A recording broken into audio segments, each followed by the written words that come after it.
Number 1. Harold Shipman, the doctor who became the most prolific serial killer in British history.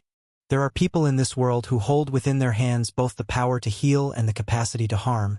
and the story of Harold Frederick Shipman stands as one of history's most unsettling reminders that the gap between those two possibilities can be far narrower than society ever wants to believe. Shipman was born on January 14, 1946, in Nottingham, England, and grew up in a working-class household where ambition and aspiration were central values instilled by his mother,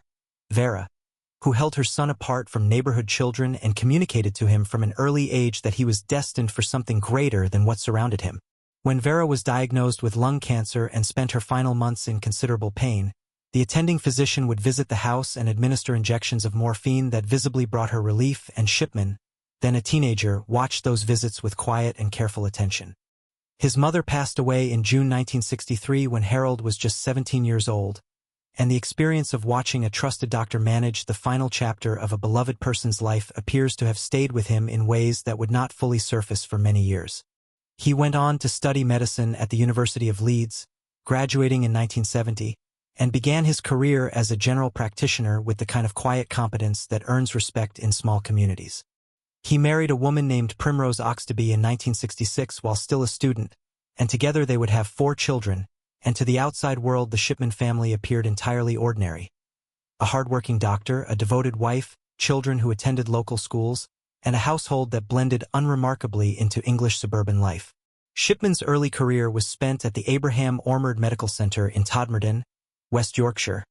and it was here that investigators would later determine he began his pattern of harm, with his earliest confirmed victim being Eva Lyons, who was just 1 day away from her 71st birthday when she passed away in March 1975 after Shipman visited her home and administered a lethal dose of morphine,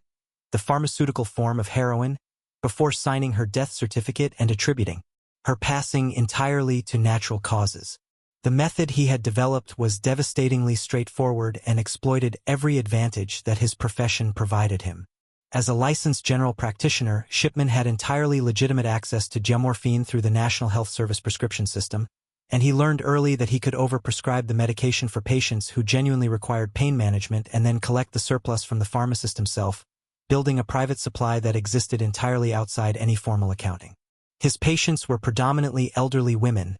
individuals who already occupied a stage of life in which death was not unexpected, and whose passing could be absorbed by the surrounding community without triggering immediate questions. He would visit them in their homes during what appeared to be routine medical calls, and after their deaths he would remain composed and professional in the presence of grieving relatives, offering explanations that sounded medically authoritative and emotionally reassuring in equal measure. He falsified medical records consistently, adding fabricated notes about deteriorating health conditions that made each death appear to be the logical conclusion of an illness that had been progressing quietly for some time, and because he was the physician who had created those records in the first place, there was initially no mechanism by which anyone outside the practice could identify the pattern he was creating. Throughout the 1980s and into the early 1990s,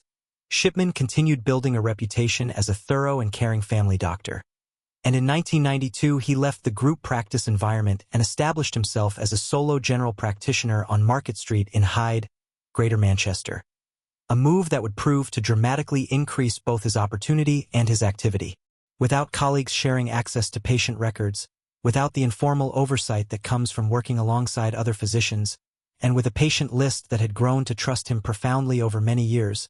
he had constructed for himself a professional environment that was almost entirely without external scrutiny. Neighbors described him warmly, patients wrote letters of appreciation, and he maintained the image of an old-fashioned doctor who remembered personal details, who treated people as individuals rather than conditions, and who inspired the kind of genuine community loyalty that is genuinely difficult to fabricate over decades. The case that would ultimately bring his double life to an end began in June 1998.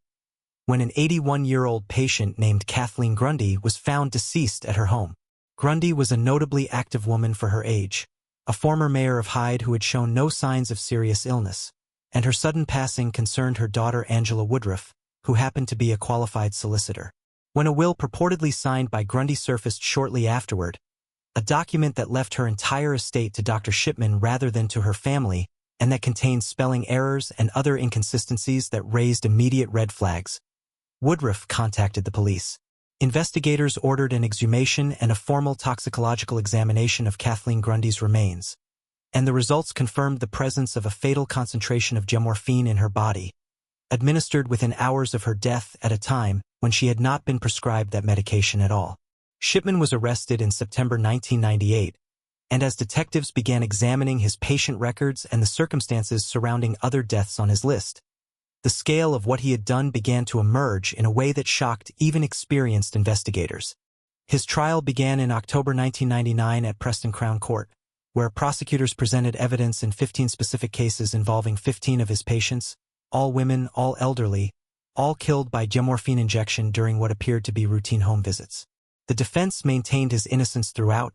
but the combination of toxicological evidence, falsified medical records, and the DNA-confirmed link between Shipman and the forged will proved overwhelming. On January 31, 2000, Harold Shipman was convicted on all 15 counts of murder and sentenced to 15 concurrent life terms with a whole life tariff, meaning he would never be considered for release. The judge, Mr. Justice Forbes, addressed him directly in court and described his crimes as a calculated and cold-blooded perversion of his medical skills carried out for his own purposes, and told him that each of his victims had smiled and trusted him as they submitted to his care. The broader reckoning came in the form of a 2-year government inquiry chaired by Dame Janet Smith, a high court judge, who examined the full scope of Shipman's career across every practice where he had worked. The Shipman inquiry's final report, published in 2005, concluded that he had killed an estimated 250 people beginning as early as 1971, making him the most prolific convicted serial killer in modern recorded history. On the morning of January 13, 2004, one day before what would have been his 58th birthday, Shipman was found in his cell at HM Prison Wakefield, having taken his own life. He left behind no confession, no explanation, and no acknowledgement of the full extent of what he had done, and the families of his victims were left not only with their grief but with the knowledge that the precise truth of what had happened in those private home visits would never be fully known. The inquiry noted that the sheer ordinariness of Harold Shipman, his beard, his gentle manner, his professional reputation, was precisely the quality that had made his crimes possible for so long, and that the system of trust upon which community medicine depends had been exploited so thoroughly and so consistently that it had taken almost 3 decades for anyone to look closely enough to see what was really happening. Number 2, Dennis Rader, the BTK killer who hid behind a badge, a Bible, and a Boy Scout uniform. Dennis Lynn Rader was born on March 9, 1945 in Pittsburgh, Kansas, and by the time he reached adulthood he had constructed a life so thoroughly embedded in the structures of community, faith, and civic responsibility that even decades of searching by law enforcement agencies could not locate the seam between the person he presented to the world and the person he was in private. Rader served in the United States Air Force from 1966 to 1970, completed his military service honorably, and afterward pursued a degree in Administration of Justice at Wichita State University, ultimately earning a Bachelor of Science degree in 1979. A qualification he would go on to use in work as a local government compliance officer, a role that gave him the authority to enter people's properties, inspect their premises, and issue citations for violations, a position of formal community authority that he held for many years in Park City, Kansas. Before that compliance role, he worked for ADT Security Services, a company whose entire purpose was the protection of homes and families, and the particular irony of a man with his secret carrying out work in home security is one of the details that would later strike investigators as almost incomprehensible. He was married to a woman named Paula Dietz in 1971, and together they raised 2 children and attended Christ Lutheran Church in Wichita, where Rader was not simply a member of the congregation but eventually served as the elected president of the church council, a leadership position that required trust, moral standing, and the consistent presentation of a person committed to community and faith. He was simultaneously a licensed Boy Scout troop leader, working with young people in a mentorship capacity, and by every external measure he was the kind of citizen that small communities hold up as an example of stable, responsible, faith-centered living. The first murders attributed to Rader occurred on January 15, 1974, when he entered the home of the Otero family in Wichita, Kansas, and took the lives of Joseph Otero, his wife Julie, their 11-year-old son Joey, and their daughter Josephine, who was 9 years old. The way he carried out this act reflected a level of deliberate planning and cold detachment that investigators would later recognize as characteristic of his entire criminal career, and afterward he went home, returned to work, attended church, and continued living his life in the same quiet suburban rhythms that had always defined him. Throughout the remainder of the 1970s and into the 1980s, Rader continued targeting victims in the Wichita area, choosing them sometimes through surveillance conducted during his ordinary daily movements around the community, and after each incident he would return entirely to his normal existence without apparent difficulty. He coined the self-description BTK, an acronym standing for bind, torture, kill, which reflected the methodical nature of his approach to each crime,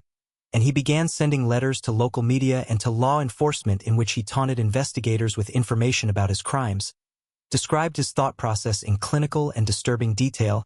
and challenged police to identify and apprehend him. These communications were signed with the BTK designation and created enormous fear throughout the Wichita metropolitan area for years, while the man writing them sat in the congregation of Christ Lutheran Church on Sunday mornings and carried out his responsibilities as president of the church council without anyone around him having the slightest indication that he was the source of the terror gripping their city.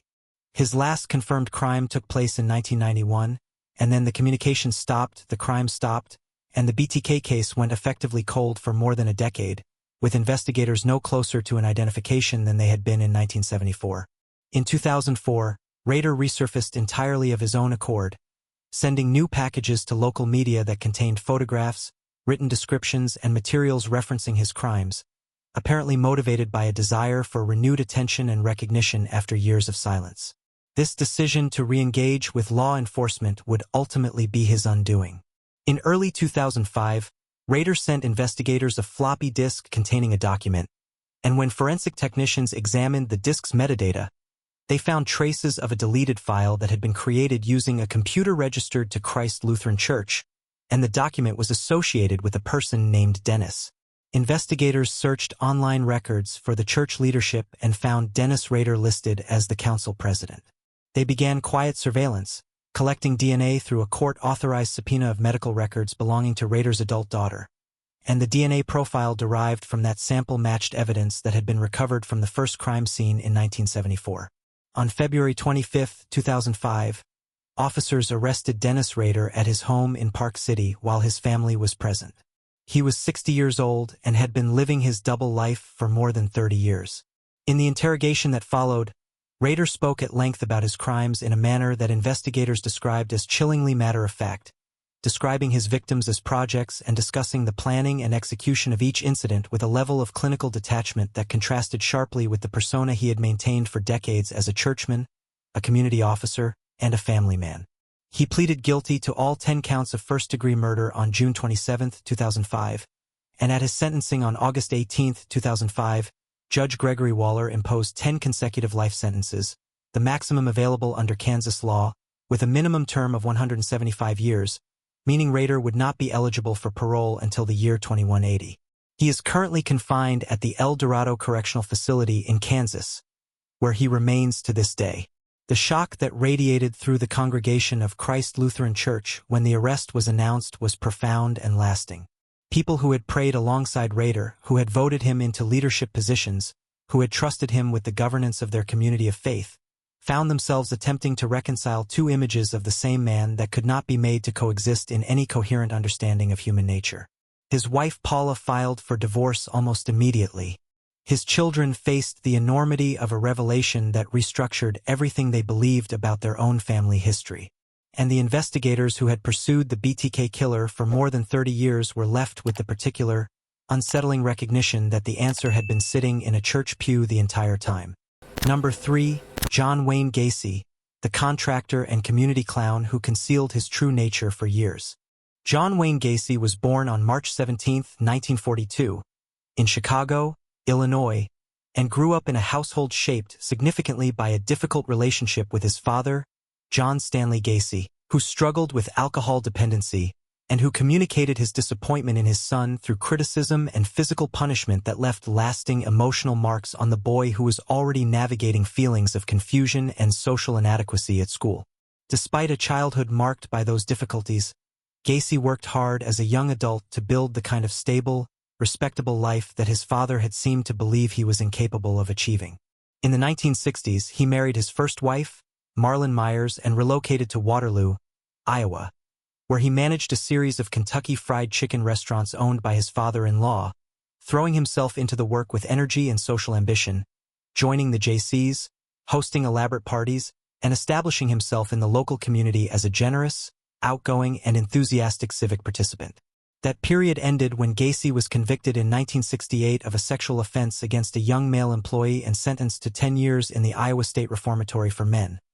A conviction that cost him his marriage, his position, and his standing in Waterloo, but from which he emerged on parole after just 18 months by presenting himself as a model prisoner who had learned from his mistakes and was ready to rejoin society as a productive citizen. With financial assistance from his mother, he relocated to Chicago and purchased a house in the Norwood Park Township neighborhood. And in 1971 he founded a construction contracting business called PDM Contractors, which grew steadily and became genuinely successful,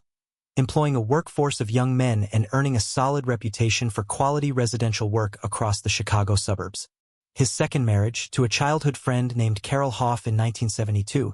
completed the picture of a man who had rebuilt himself entirely, and in the neighborhood of Norwood Park, Gacy quickly became known as the generous host of elaborate parties, the contractor who hired young workers from the area and treated them well, the community volunteer who raised money for charitable causes, and the man who performed as a character he called Pogo the Clown at children's hospital visits and local parades, bringing laughter to young people who were sick or frightened. He was also the Democratic precinct captain for his area, a political role that brought him into contact with elected officials and civic leaders, and photographs from that period show Gacy shaking hands with prominent political figures at official functions, the image of a self-made businessman who had found his place in the fabric of American community life. What none of those community members, none of those political contacts, and none of those neighbors could see was that Gacy had begun, within months of moving into his Norwood Park home, a pattern of luring young men and teenage boys to his property under various pretexts, including the promise of construction employment or the demonstration of a magic trick, restraining them once inside, and then causing their deaths before concealing their remains in the crawl space beneath the house and in other locations on the property. His first known victim, Timothy Jack McCoy, was killed in January 1972, and over the course of the next 6 years, while his construction business flourished, while he hosted neighborhood parties, while he painted his face and entertained children, the crawl space beneath the home at 8213 West Somerdale Avenue was quietly filling with the remains of young men who had disappeared from the Chicago area. When the space ran out, Gacy began concealing remains in other areas of the property, and eventually he disposed of 4 of his later victims in the Des Plaines River. Neighbors occasionally noticed unusual odors emanating from the property, and Gacy attributed them variously to moisture issues or the natural decay of organic material in the soil, explanations that his standing in the community allowed him to offer without serious challenge. Several young men who worked for PDM Contractors disappeared during this period, and on multiple occasions their families contacted law enforcement and raised Gacy's name as a person of interest, but investigators consistently found him cooperative, articulate, and plausible, and the complaints did not result in formal action. The investigation that would ultimately expose what had been happening began in December 1978, when 15-year-old Robert Pius disappeared after visiting a pharmacy in the Chicago suburb of Des Plaines where he had spoken with Gacy about possible construction employment. Pius' family reported him missing almost immediately, and a routine inquiry by police to Gacy, who was known to have been at the pharmacy that evening, turned into something more significant when investigators conducted a background check and discovered his 1968 Iowa conviction. A search warrant was obtained for the property, and what officers discovered when they entered the crawl space beneath the house on December 22, 1978, fundamentally changed the nature of the investigation from a missing persons inquiry into something far more serious. Gacy was arrested, and over the course of excavations that continued into early 1979, investigators recovered the remains of 26 individuals from the crawl space and other locations on the property, with 4 additional victims later identified from the Des Plaines River. His trial began in February 1980, and Gacy's defense team attempted to establish that he had suffered from a mental illness that had produced an alternate personality responsible for the crimes, while the prosecution argued that every step of his conduct demonstrated deliberate and conscious planning. The jury deliberated for less than 2 hours before returning a verdict of guilty on all 33 counts of murder, and the following day Gacy was sentenced to death for 12 of those counts. He spent 14 years on death row at the Menard Correctional Center in Chester, Illinois, during which time he gave numerous media interviews, maintained his innocence in various interviews while simultaneously acknowledging guilt in others, took up oil painting, and became something of a grim cultural curiosity whose artwork depicting clown figures sold to collectors. On May 10, 1994, John Wayne Gacy was executed by lethal injection at Stateville Correctional Center. He was 52 years old. The house at 8213 West Summerdale Avenue was demolished in April 1979, and the lot was sold and rebuilt, but the address remained permanently associated with what had occurred there. As of today, investigators working on cold cases continue to use advanced DNA technology to identify the remaining victims whose identities were never confirmed, because even after decades, the full accounting of who was lost in that Norwood Park neighborhood has not been completed. Number 4. Joseph James DeAngelo, the police officer who terrorized California for a decade. Joseph James DeAngelo Jr. was born on November 8, 1945, in Bath, New York, and spent a portion of his childhood in Germany where his father was stationed as a member of the United States military, returning eventually to California where he would go on to build a life that placed him at the very center of the civic institution trusted most completely with public safety. DeAngelo served in the United States Navy during the Vietnam War era, and after completing his military service he pursued a degree in criminal justice, earning his qualification and entering law enforcement as the fulfillment of a career goal that appeared entirely consistent with the kind of disciplined, service-oriented identity he projected to those around him. He joined the Exeter Police Department in California's San Joaquin Valley in 1973, and in 1976 he transferred to the Auburn Police Department in Placer County, north of Sacramento, where he served as a uniformed officer in a small community where people knew their local police by name and trusted them as neighbors. He was, by the accounts of colleagues and supervisors, a competent and unremarkable officer, the kind of person who fulfilled his responsibilities without drawing particular attention in either direction, and whose life outside the department appeared stable and conventional. He would go on to marry a woman named Sharon Huddle, with whom he would have 3 daughters, and he settled into the kind of quiet suburban domesticity that made him invisible against the background of ordinary California life. What made DeAngelo's case so profoundly disturbing to investigators when the full picture finally emerged was not simply the scale of what he had done, but the timeline of when he had done it. His criminal conduct is believed to have begun in 1975, while he was actively employed as a police officer in Exeter, and the specific skills his professional role had given him, an understanding of how investigations operated, knowledge of how evidence was collected and preserved, familiarity with the geography of his patrol area and the behavioral patterns of residents, appear to have been actively applied to evading detection during a decade-long campaign of home invasion, assault, and murder that spread across 11 California counties and generated 4 separate nicknames from investigators who initially believed they were dealing with 4 distinct offenders. He was called the Visalia Ransacker in the mid-1970s for a series of residential burglaries and 1 fatal shooting in Visalia,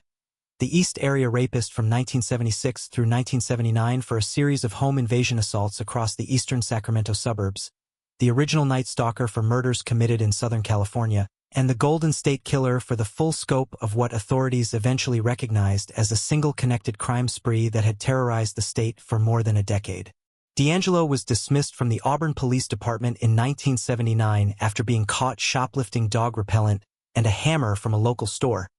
an incident that ended his law enforcement career but did not end his criminal conduct, which continued for 7 more years until his last known crime in 1986. After leaving law enforcement, he worked as a truck mechanic, continued living with his wife and daughters in the Sacramento suburb of Citrus Heights, maintained a conventional suburban presence, and was never arrested, never formally investigated, and never identified as a suspect in any of the crimes that had made the Golden State Killer one of the most extensively searched for figures in California law enforcement history. The break in the case came not from traditional investigative methods but from the emerging science of investigative genetic genealogy, a technique that takes DNA recovered from crime scenes and traces it through publicly available family genealogy databases in which ordinary citizens have voluntarily submitted their own genetic profiles in search of ancestry information. In early 2018, investigators uploaded the DNA profile that had been linked to the Golden State Killer to a commercial genealogy platform and began building a family tree from the relatives whose profiles appeared as partial matches. Working backward through generations and forward through branches of the family, the genetic genealogy team gradually narrowed the population of possible suspects until D'Angelo's name emerged as a strong candidate. Surveillance of his Sacramento County home produced a discarded tissue from which his DNA was collected,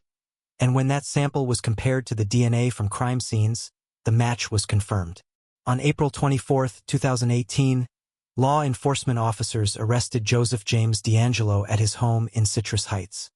He was 72 years old, a retired grandfather, and had been living quietly within a few miles of some of the crimes attributed to him for decades. He said almost nothing during the arrest. In June 2020, D'Angelo pleaded guilty to 13 counts of first-degree murder and 13 related kidnapping charges. And at the sentencing hearing in August 2020, held in a large gymnasium at Sacramento County, to accommodate the number of victims and families who wished to attend, survivor after survivor stood before him and delivered statements describing what his crimes had done to their lives, their families, their sense of safety, and their ability to trust the world around them. Judge Michael Bowman imposed multiple consecutive life sentences without the possibility of parole on August 21, 2020. D'Angelo was 74 years old at sentencing, seated in a wheelchair, and before the sentence was delivered he rose and addressed the room, stating that he had listened to all of the statements and was truly sorry to everyone he had hurt. The judge's response was direct. He described D'Angelo as deserving no mercy, and the courtroom responded with applause. As part of his plea agreement, D'Angelo was required to register as a sex offender, pay restitution to victims, and provide full cooperation with investigators seeking to identify additional victims or clarify unresolved questions about the full scope of his crimes. His case is widely recognized as the first successful prosecution obtained through investigative genetic genealogy, a technique that has since been applied to cold cases throughout the United States, and D'Angelo's arrest effectively validated an entirely new investigative discipline that had not existed in practical law enforcement application before 2018. Number 5. Gary Leon Ridgway, the truck painter who spent 30 years living quietly while committing the worst crime spree in Washington state history. Gary Leon Ridgway was born on February 18, 1949, in Salt Lake City, Utah, and grew up in a household in the Seattle area that he later described as turbulent and emotionally complicated, with a mother whose behavior he found difficult to understand and a home life that gave him little of the psychological grounding that might have guided him toward a more stable adulthood. He struggled academically throughout his school years, reading at a level far below his grade and carrying a deep sense of inadequacy that he managed to largely conceal behind a surface demeanor of ordinary, unremarkable normalcy. After graduating from high school in 1969, he served a 2-year tour with the United States Navy, including time in the Pacific region, and when he returned to Washington state he found employment in a role that would define his working identity for the next 3 decades. A spray painter at the Kenworth Truck Manufacturing Plant in Renton, Washington, a large commercial employer that produced heavy-duty trucks and where Ridgway worked on the assembly line applying paint to vehicle bodies day after day, year after year, decade after decade, showing up reliably, doing his job without complaint, and giving his supervisors and colleagues no reason whatsoever to look at him with anything other than the mild appreciation one might extend to a quietly dependable member of a large workforce. He married 3 times over the course of his adult life, maintained a home in the Auburn area, had a son from one of his marriages, attended church with apparent sincerity, and described himself in later interviews as a genuinely devout Christian who prayed frequently and whose faith was important to him, a self-description that would later draw considerable commentary from investigators and criminal psychologists attempting to understand the architecture of a mind capable of such profound compartmentalization. His first confirmed victims were discovered in and near the Green River in King County, Washington, in the summer of 1982, and the pattern of those discoveries, young women, many of them runaways or individuals engaged in survival sex work along the commercial corridor of State Route 99, established the investigative framework that would define the Green River Task Force's work for the next 2 decades. Ridgway was identified as a suspect relatively early in the investigation, in 1983, when one of the disappearing women had been seen entering his truck, and he was formally questioned by investigators who found him cooperative and convincing. In 1984, he agreed to submit to a polygraph examination, and he passed it. That result effectively removed him from the active suspect pool, and the task force continued its work in other directions while Ridgway continued reporting to his job at the Kenworth plant, continued living in his home in Auburn, and continued the pattern of conduct that investigators would not be able to prove for another 17 years. He was methodical in ways that spoke to a deliberate understanding of forensic vulnerability. He clipped his victims' fingernails to reduce the possibility of trace evidence from defensive contact. He placed certain items at disposal sites that were not connected to his victims in order to introduce confusion into the evidence record, and he transported some remains to locations in Oregon in an effort to complicate jurisdictional investigation. The spray paint he used daily at the Kenworth plant would eventually become one of the most specific physical connections between him and his victims. When investigators in 2001 identified traces of a proprietary industrial paint compound on the clothing of several victims, a compound that was used at the Kenworth facility and was not commercially available to the general public. This forensic connection, combined with the development of advanced DNA analysis technology that allowed investigators to revisit biological evidence collected from victims in the early 1980s, produced the break in the case that finally ended Ridgway's ability to continue presenting himself as an unremarkable truck painter from Auburn with no connection to the worst serial crime spree in Washington state history. In November 2001, Ridgway was arrested at his workplace at the Kenworth plant and charged with 4 counts of aggravated murder. Faced with the DNA evidence, he chose to cooperate with investigators rather than contest the charges, entering into a negotiation in which his willingness to provide detailed information about the locations of additional victims and the circumstances of each crime would be exchanged for a sentence of life imprisonment rather than the death penalty. A deal that was ultimately approved because investigators and prosecutors concluded that the families of the missing women deserved to know where their loved ones were and what had happened to them, even if the price of that information was sparing the man responsible from capital punishment. In November 2003, Ridgway appeared before King County Superior Court Judge Richard Jones and pleaded guilty to 48 counts of aggravated first-degree murder. Judge Jones imposed 48 consecutive life sentences without the possibility of parole, and before doing so he paused for a 48-second moment of silence in the courtroom, 1 second for each of the confirmed victims to whom the sentence corresponded. In February 2011, Ridgway appeared in court again to plead guilty to a 49th count of murder, after the remains of Rebecca Marrero, who had disappeared in 1982, were identified in December 2010, and he received a 49th consecutive life sentence. He is currently incarcerated at the Washington State Penitentiary in Walla Walla. In statements during the cooperative phase of his case, Ridgway said that he had chosen his victims because he believed they would not be reported missing and because he thought he could continue without being detected indefinitely, a calculation that proved almost entirely correct for nearly 2 decades, and that raises enduring and uncomfortable questions about whose disappearances receive sustained investigative attention and whose are allowed to grow cold.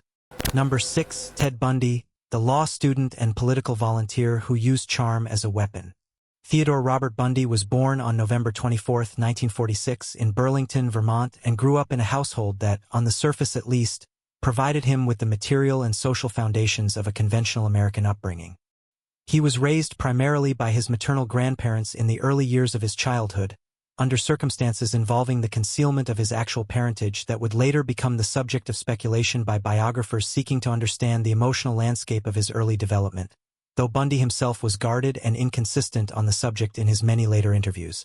He relocated with his mother to Tacoma, Washington after she remarried, and attended school there before going on to study at the University of Washington in Seattle, where he eventually earned a degree in psychology in 1972. He was, by the accounts of professors, fellow students, and people who encountered him in social settings, a genuinely impressive young man.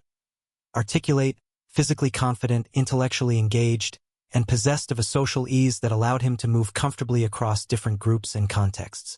He worked as a volunteer on a political campaign for the Washington State Republican Party, where his intelligence and presentation made him an effective and well-regarded contributor. He also volunteered at a crisis intervention hotline in Seattle, speaking to callers in distress and providing the kind of empathetic, steady presence that the role required, and his supervisor at the clinic, a criminologist named Rule who would later write one of the definitive books about his case, recalled him as a thoughtful and caring colleague whom she trusted completely. After completing his undergraduate degree, Bundy applied to law school and was accepted, first attending the University of Puget Sound School of Law and later the University of Utah College of Law, and this ongoing pursuit of legal education formed part of the persona that made him so effective at projecting normalcy. He was not simply a functioning member of society. He was a person pursuing a demanding professional qualification in the very field most associated with justice and the rule of law, and the image that created was almost entirely at odds with the reality of what he had begun doing in the hours and on the days when he was not studying, not volunteering, and not attending professional and political events. Investigators and criminal psychologists who have studied Bundy's case extensively believe his crimes began in 1974, when he was 27 years old and living in the Seattle area during his time as a psychology graduate. Young women began disappearing from the University of Washington campus and from other locations around Seattle and the Pacific Northwest, and witnesses began describing a young man named Ted who drove a tan Volkswagen Beetle and who had approached women in public spaces using various pretexts, asking for help carrying something, presenting himself as injured in order to engage someone's sympathy, or simply introducing himself and engaging in conversation before finding an opportunity to overcome and conceal the person he had targeted. Bundy's method relied almost entirely on the social capital that his appearance and manner generated, because he presented as the kind of person that it would be unreasonable to be afraid of, and that specific quality, which most people in his life experienced as simple attractiveness and social grace, was in fact the primary mechanism by which he was able to operate for years without detection. He moved through multiple states, continuing a pattern of crimes in Utah, Colorado, and Idaho, before being stopped for a traffic violation in August 1975 in Utah, where a search of his vehicle produced items including handcuffs and other restraints that led to his arrest and eventual conviction on a kidnapping charge. He was extradited to Colorado to face charges related to crimes there, and in June 1977 he escaped from custody by jumping from a second-floor window of the Pitkin County Courthouse in Aspen during a recess in court proceedings, an escape that lasted 6 days before his recapture. 7 months later, in December 1977, he escaped a second time from the Garfield County Jail in Glenwood Springs by squeezing through a ceiling access panel, and this time he remained free for several weeks, traveling by train and bus to Tallahassee, Florida, where he rented a room near the Florida State University campus under a false name and was able to exist undetected for weeks while investigators across multiple states searched for him. On the night of January 15, 1978, he entered the Chi Omega sorority house near the Florida State University campus and caused the deaths of 2 students, Margaret Bowman and Lisa Levy, and seriously injured 3 other women who were asleep in the building. A month later, on February 9, 1978, he abducted 12-year-old Kimberly Diane Leach from her middle school in Lake City, Florida, and her remains were discovered weeks later in a wooded area approximately 30 miles from where she had disappeared. He was arrested on February 15, 1978, after a Pensacola traffic officer ran the license plate of the vehicle he was driving and discovered it had been stolen. Bundy's trials in Florida became significant cultural events. The Chi Omega trial in 1979 was the first nationally televised murder trial in American history, and Bundy himself chose to fire his defense attorneys and represent himself for portions of the proceedings,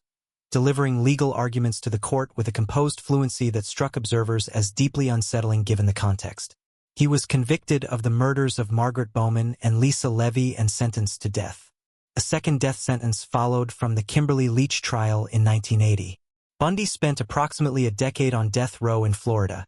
during which he gave numerous interviews to investigators, journalists, and psychologists, admitting to crimes in some sessions and retracting or qualifying those admissions in others, using the promise of more complete information as a bargaining tool in unsuccessful attempts to delay his execution. In the final days before his scheduled execution, he gave a lengthy interview in which he attributed his conduct to the influence of violent pornography, an explanation that was met with significant skepticism by researchers. On January 24, 1989, Theodore Robert Bundy was executed in the electric chair at Florida State Prison in Stark. He confessed to 30 murders in total, though many investigators believe the actual number was higher and that cases in multiple states remain officially unsolved because the full scope of his crimes was never definitively established during his lifetime. Number 7. Robert Lee Yates, Jr., the decorated military pilot who concealed a pattern of harm across 2 decades. Robert Lee Yates, Jr. was born on May 27, 1952, in Oak Harbor, Washington, and from the perspective of anyone who knew him in his adult life, the narrative of his biography read as a straightforward account of military service, family commitment, and professional achievement. He enlisted in the United States Army and went on to become a trained and certified helicopter pilot, a demanding qualification that requires sustained intellectual engagement, exceptional situational awareness, and the kind of disciplined psychological composure that the military explicitly evaluates and certifies before allowing an individual to operate rotary aircraft. He served for nearly 2 decades, including deployment during Operation Desert Storm, and flew with the Washington Army National Guard, accumulating the kind of service record that earns formal recognition and the respect of both military colleagues and the civilian community that knows veterans primarily through the lens of that record. He was married for many years and was the father of 5 children, and by the accounts of people who knew the family, the Yates household presented as a stable, conventional military family living an ordinary life in the Pacific Northwest. His professional competence within the military context was sufficiently established that even after the crimes attributed to him were eventually confirmed, former colleagues expressed genuine disbelief, because the person they had known in a professional capacity did not map in any recognizable way onto the description that emerged from the investigation. Investigators believe Yates's criminal conduct began in 1975, when a young couple, Patrick Oliver and Susan Savage, were found shot in Walla Walla, Washington, a crime that remained unsolved for more than 25 years. Throughout the remainder of the 1970s and the 1980s, he continued his military career, moved through different duty stations including a posting in Göppingen, Germany, from 1988 to 1991, and presented an entirely conventional exterior to everyone around him. His crimes in the Spokane area intensified during the 1990s, when a series of young women, many of them involved in street-level survival activity, began disappearing from areas near Spokane's commercial corridors. The bodies of several victims were discovered with a distinctive signature, plastic bags placed over their heads that investigators recognized as the work of a single individual,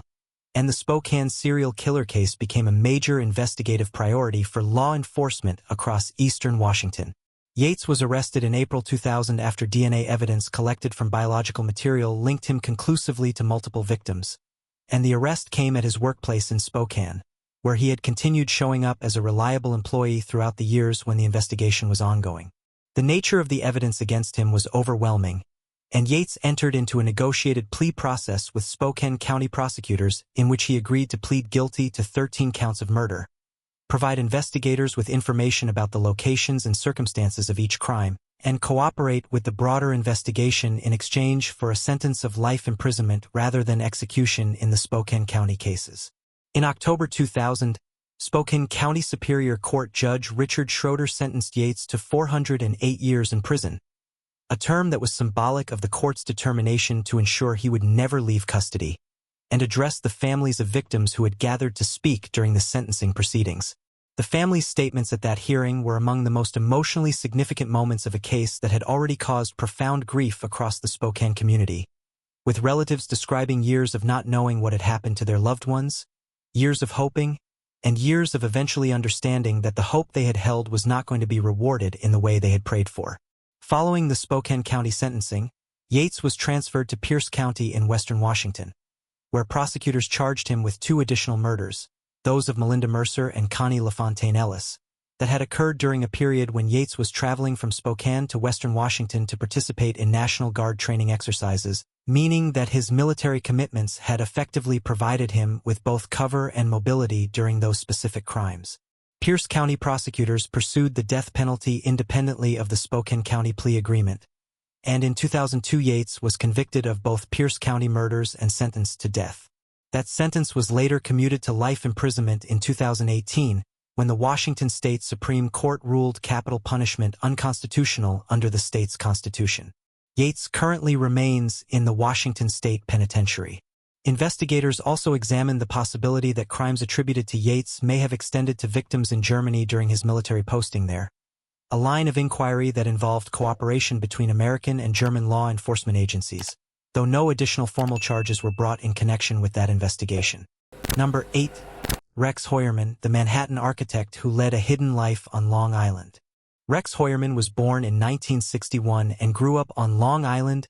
New York, eventually building a professional career as an architectural consultant that gave him both financial stability and a visible presence in one of the world's most prominent professional environments. He ran his own firm, RH Consultants and Associates, from an office in Midtown Manhattan, and over the course of decades he worked on substantial commercial and construction projects that established his credentials in a competitive field and allowed him to maintain the appearance of a successful professional who had achieved what he set out to achieve. He was married to a woman named Asa Ellerup, and together they lived in a large home in Massapequa Park, a middle-class suburban community approximately 50 miles east of Manhattan on Long Island's South Shore, raising 2 children and living the kind of outwardly settled family life that sits unremarkably in the background of American suburban existence. He commuted to Manhattan regularly for work, maintained professional relationships with clients and contractors, and presented no obvious signals to those around him that anything in his life was other than what it appeared. The case that would eventually be attributed to him had its origins in the late 1990s and continued through roughly 2010, during which time a series of young women, most of them engaged in sex work, disappeared from various locations across the New York metropolitan area without initially appearing to be connected to a single perpetrator. The discovery of the first set of remains came in December 2010, when a police officer searching for a missing woman along Ocean Parkway near Gilgo Beach on Long Island's South Shore discovered a set of remains that prompted a broader search of the area. That search, conducted by Suffolk County Police over the following weeks and months, uncovered the remains of 10 individuals along the parkway,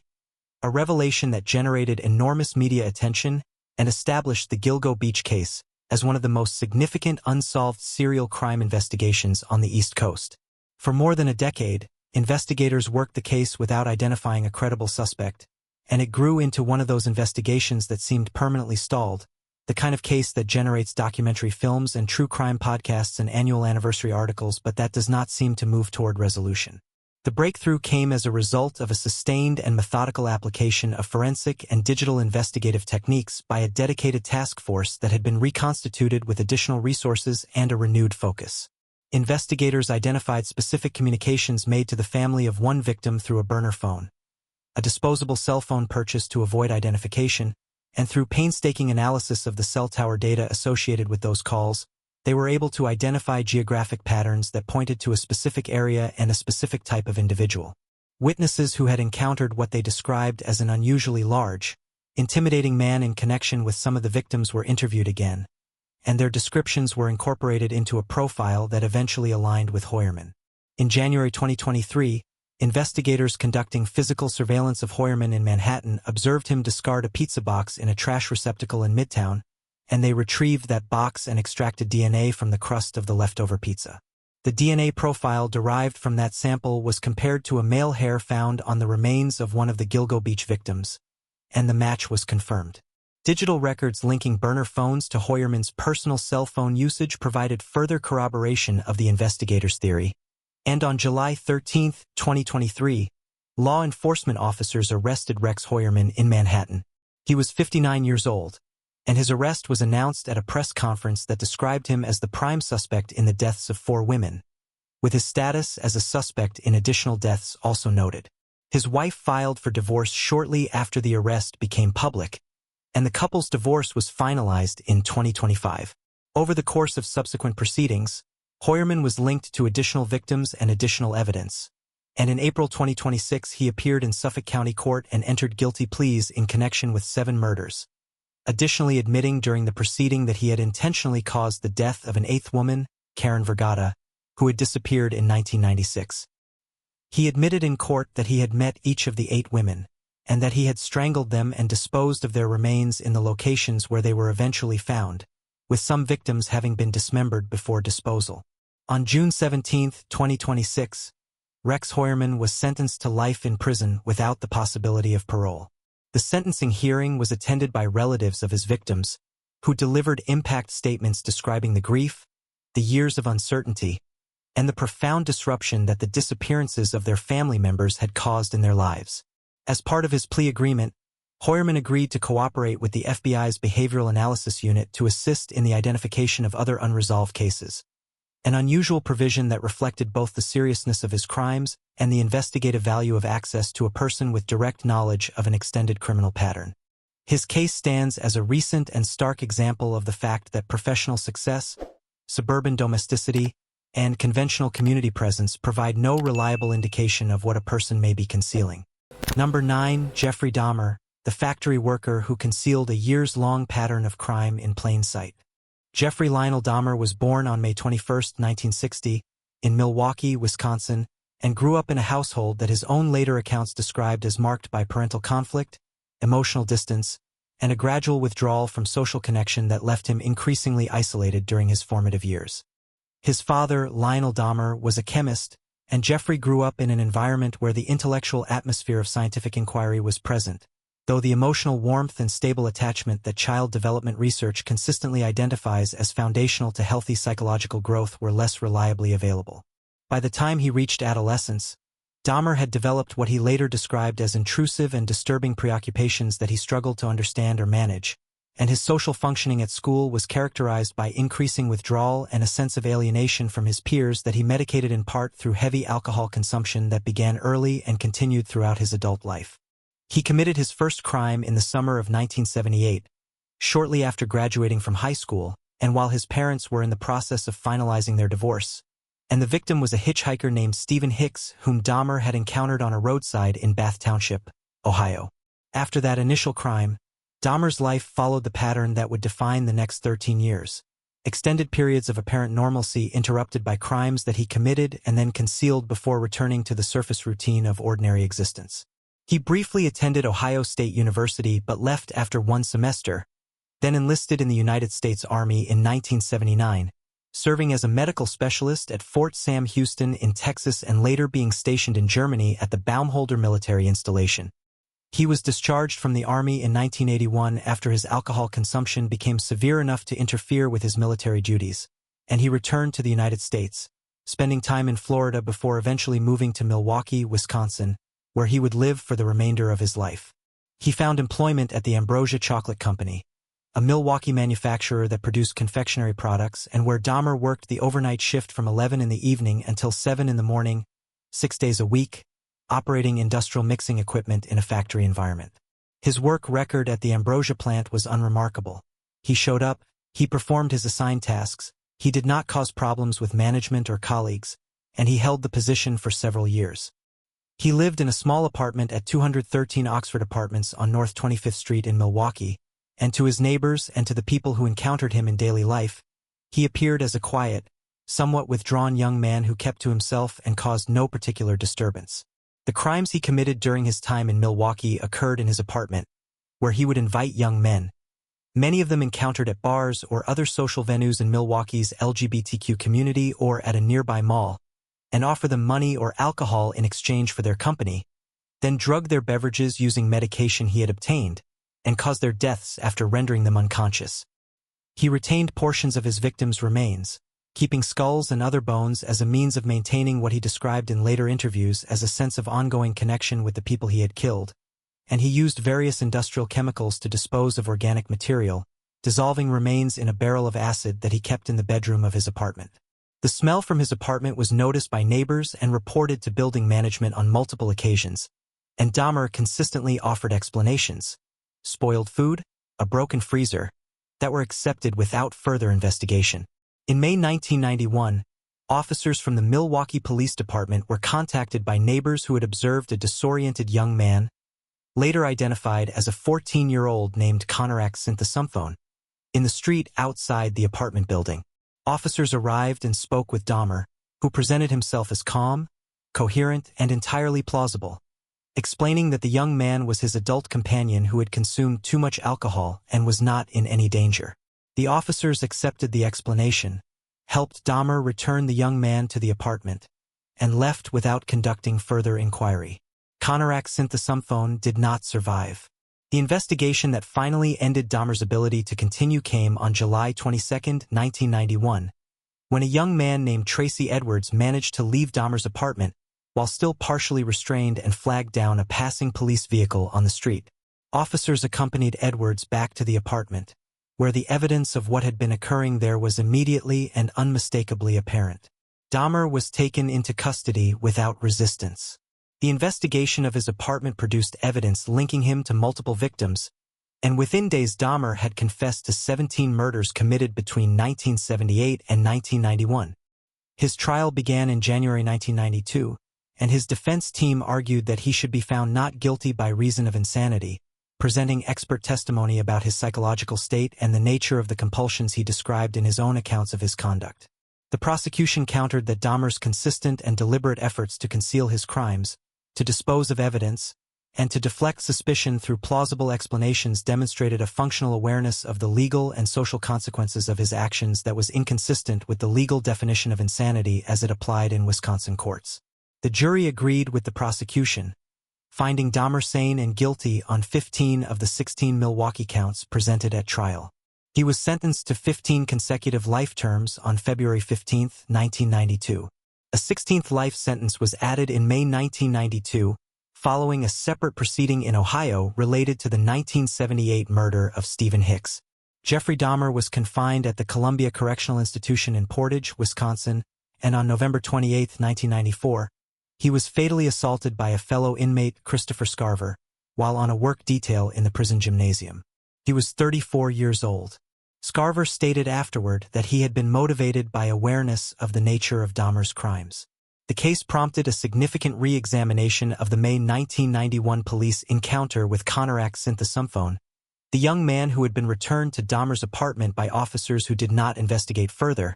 and 2 of the officers involved in that contact were subsequently dismissed from the Milwaukee Police Department following a departmental review.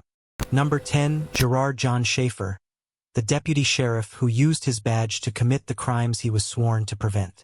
Gerard John Schaefer Jr. was born on March 26, 1946, in Wisconsin, and grew up in a household in South Florida that gave him access to an ordinary American upbringing while concealing, even from those closest to him, the nature of the thoughts and preoccupations that his own later writings would describe as having been present from a relatively early age. As a young adult, he sought psychiatric evaluation on at least one occasion for what he described as disturbing mental preoccupations, a step that might, under different circumstances, have resulted in intervention that changed the trajectory of events that followed. But the evaluation did not produce a diagnosis that flagged him as a danger to others, and he continued on the path he had already chosen. He pursued a career in law enforcement, an aspiration that speaks to either a genuine desire to occupy a position of civic authority or a calculated interest in the advantages that a law enforcement credential would provide, or perhaps some combination of both. His initial application to the Broward County Sheriff's Office was rejected after he failed a psychological screening examination, an outcome that should, in retrospect, have served as a more definitive barrier to his entry into law enforcement, but that instead simply redirected his path. He was hired by the Wilton Manors Police Department, where he served for approximately 6 months before being terminated for what his chief characterized as a lack of sound judgment. Despite these prior rejections and terminations, which were not, at the time, shared comprehensively across agencies in the way that modern background check systems would require, Schaefer managed to obtain a position as a deputy sheriff with the Martin County Sheriff's Office in South Florida, where he was issued a badge, a uniform, a firearm, and the authority to enforce the law on behalf of the residents of his county. It was in July 1972, while he was actively employed in that role, that the incident occurred which first brought him to the attention of investigators. He encountered 2 female hitchhikers, Nancy Trotter, who was 18 years old, and Paula Wells, who was 17, while he was on duty and driving his patrol vehicle, and he offered them a ride. Rather than transporting them to a safe destination, he drove them to a remote wooded area, where he restrained them to trees using ropes and nooses in a manner that investigators would later recognize as characteristic of his approach to the crimes attributed to him, and threatened them in ways that caused them to fear for their lives. The 2 young women managed to free themselves after Schaefer left the location, and they reported the incident to law enforcement. Schaefer, recognizing that the situation was serious, called his own station and reported what he described as a foolish attempt to frighten hitchhikers into giving up the practice of accepting rides from strangers, framing his conduct as a misguided but well-intentioned safety lesson. His sheriff did not accept this explanation, stripped him of his badge, and referred charges for false imprisonment and assault. Schaefer was released on bail, and 2 months later,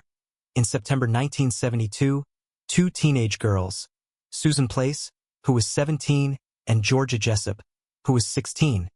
disappeared from the Fort Lauderdale area. Their remains were discovered months later at Hutchinson Island, a barrier island near Port St. Lucie,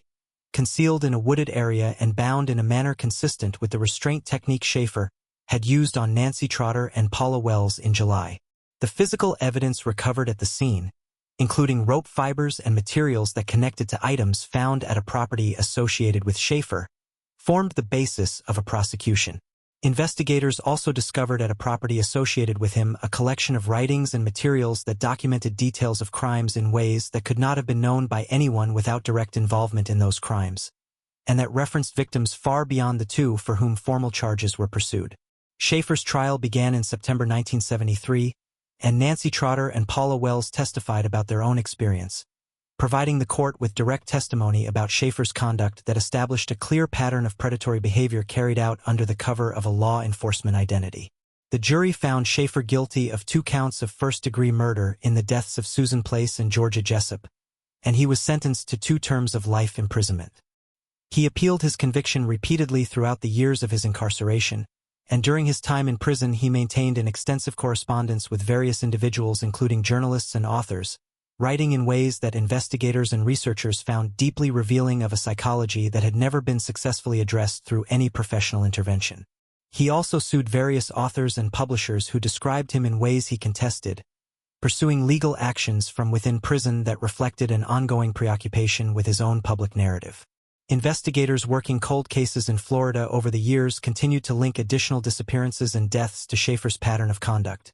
and the total number of victims attributed to him by various investigative estimates ranges from the 2 for whom he was convicted to as many as 30, though formal charges in the additional cases were never pursued during his lifetime. On December 3, 1995, Gerard John Schaefer was found deceased in his cell at Florida State Prison in Bradford County,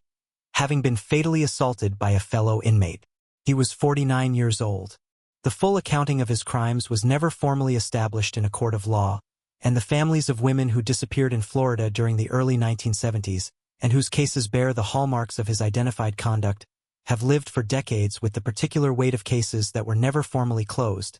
investigations that were never formally resolved, and questions that the justice system was never able to definitively answer.